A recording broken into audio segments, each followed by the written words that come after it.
9 anos depois de previsto em resolução, a Câmara de Maringá aprovou e publicou o Código de Ética e Decoro Parlamentar do Vereador, cumprindo o que determina o artigo 264 do Regimento Interno do Legislativo. O Diário Oficial do Município de quinta-feira trouxe os 59 artigos do Código e alterações no regimento, que passou de 264 para 271 artigos. Além do Código de Ética e Decoro Parlamentar do Vereador, o documento cria a Procuradoria da Mulher, vinculada à Procuradoria Jurídica da Casa.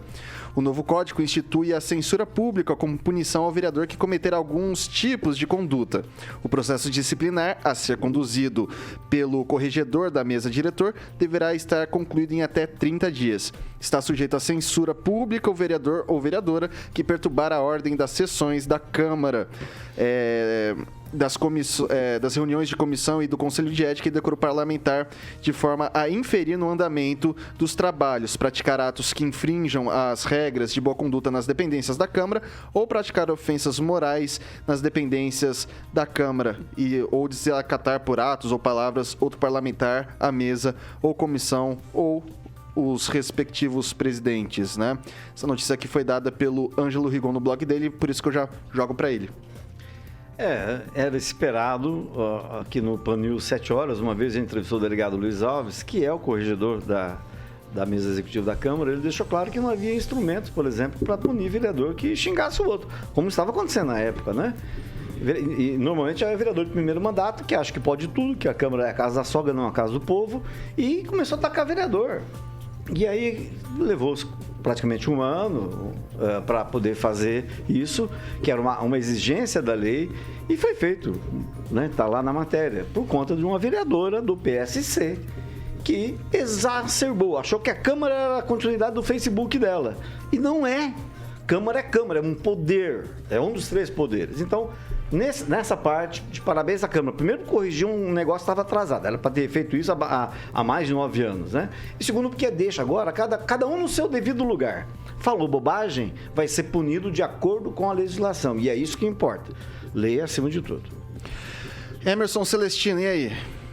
Atrasado ou não, parece bem direcionado, né, essa promulgação aí desse projeto. Tá óbvio, né, que é direcionado à vereadora citada, que não foi citada, né, mas colocaram lá o delegado justamente para não ter contradição, né?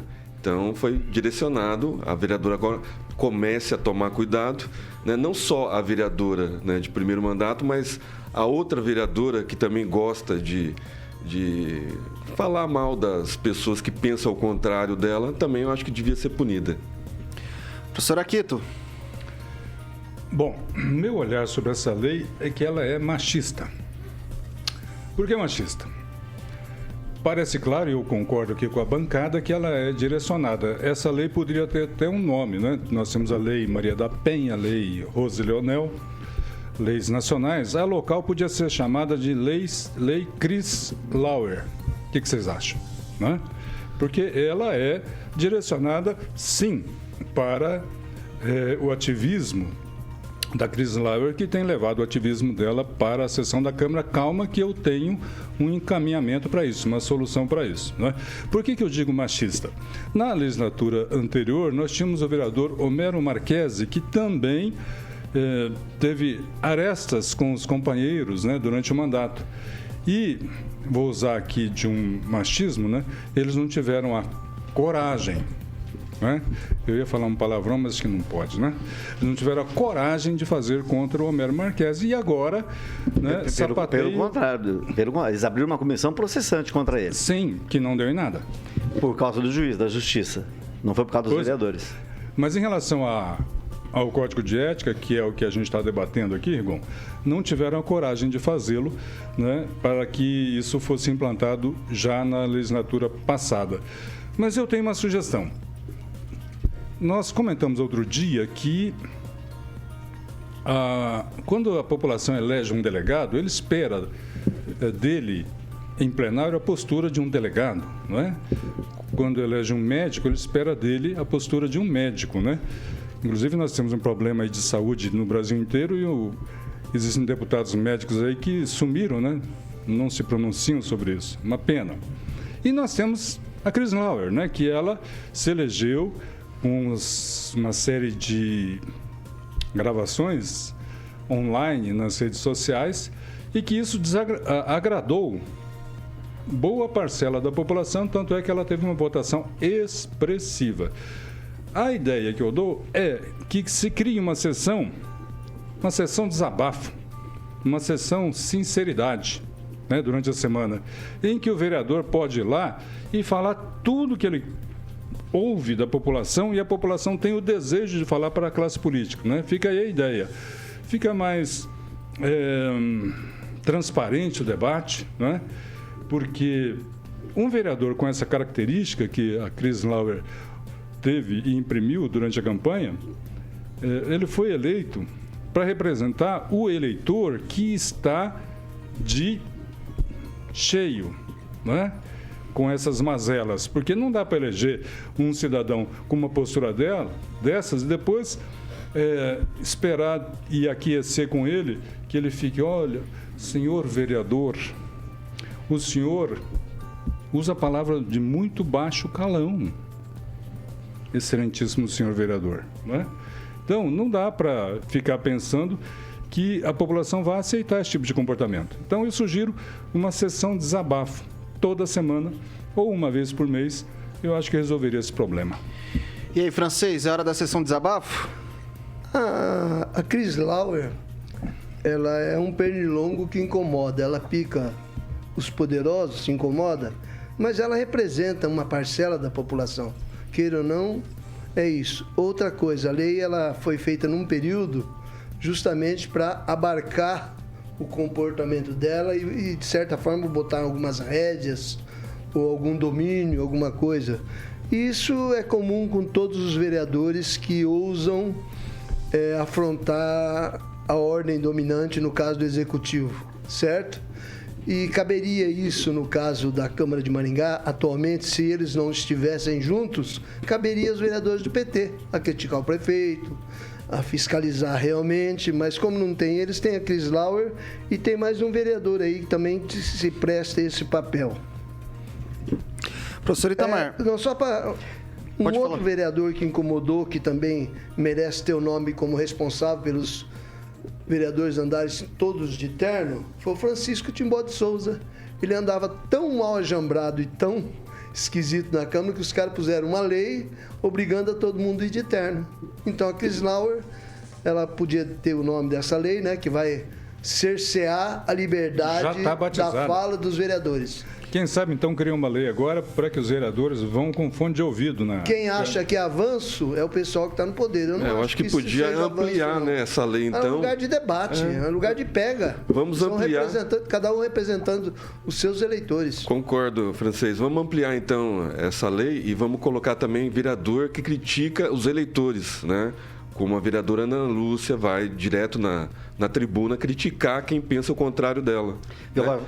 Pessoas que votaram, né, nos vereadores que estão lá. Olha a sessão desabafo, que bonito seria, cara. Seria, né? Vocês alçarem a vereadora em questão, a fiscal, que vocês vão acompanhar a sessão da Câmara. Me desculpa. Vocês gostam muito de rede social. Professor Itamar. É fiscal dentro do estilo dela, né? A Câmara tem um regimento interno e algo chamado Lei Orgânica do Município. Ou você, e quando você disputa e toma posse, você fala, você é obrigado, você levanta a mão e fala, eu vou obedecer o que está escrito. Não é isso, Francês? Tem. Sim. Tem, então, porque mas político não é tudo mentiroso? Por que precisa mais uma cartilha? Já uma foto sua com o braço levantado. Hoje, já existe regulamentação a respeito. Democrático. Já existe, agora precisa fazer uma específica.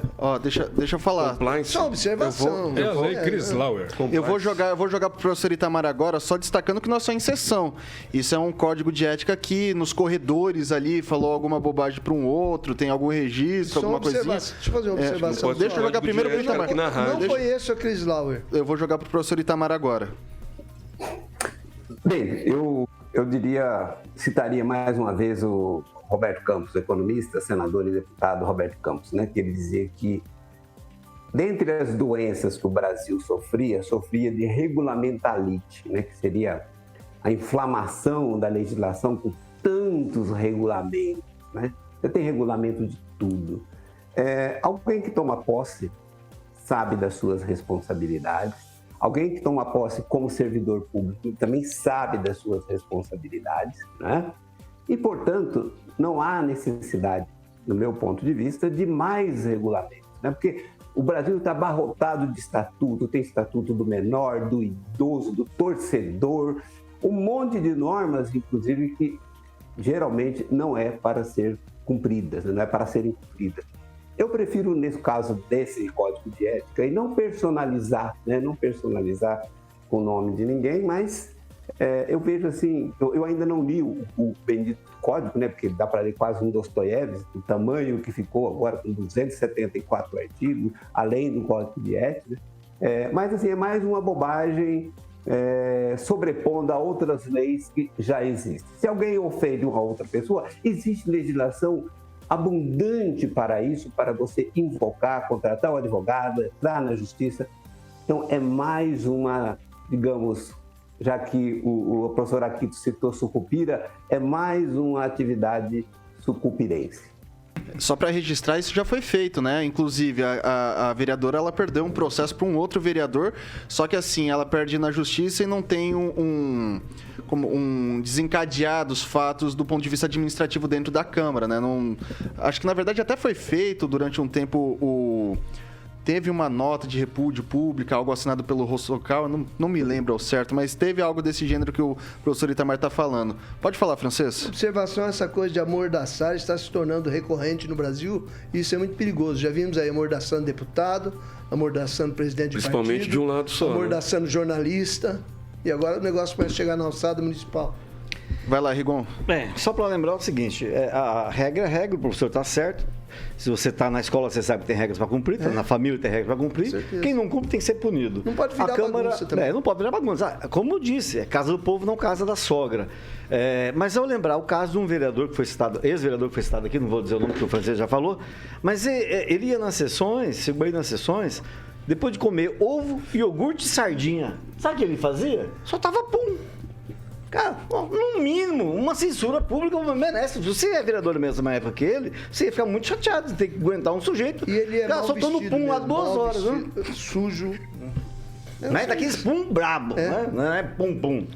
Mas se fosse no período de hoje, por exemplo, né, se o Timbó fosse vereador junto com a vereadora Ana Lúcia, qual que seria a postura da vereadora Ana Lúcia em respeito a tudo isso que você falou do Timbó? Escuta, a flatulência não está inclusa no Código de Ética? Ele fez por querer, a história conta. Eu acho que eu tenho uma resposta. Eu tenho uma resposta pro Celestino, acho que ela ia comprar um bom ar. Eu acho que ela ia defendê-lo. Quando decidiram que as minorias. Que os vereadores andariam igual pinguins, né? Teve um vereador, Filemon de Assis Vieira, folclórico, ele foi de fraque e de cartola e bengala.